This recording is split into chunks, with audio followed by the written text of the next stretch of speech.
Pinalaya mo na. Pinalaya mo na yung taong patuloy na nagsisinungaling. Patuloy na kahit alam mo na yung totoo, hindi pa rin umaamin. Pinalaya mo na yung taong naging pabigat ng mahabang panahon. Pinalaya mo na yung taong ilang beses mong pinatawad, pero kailanman hindi natuto.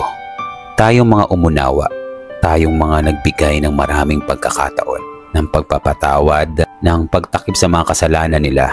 Hindi tayo basta-basta sumusuko kung alam naman natin sa mga sarili natin na kaya nating ipaglaban hanggang dulo.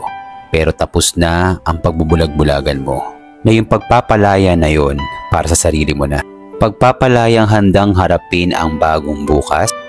Pagpapalayang kahit alam mong ikaw lang mag-isa, kakayanin mo.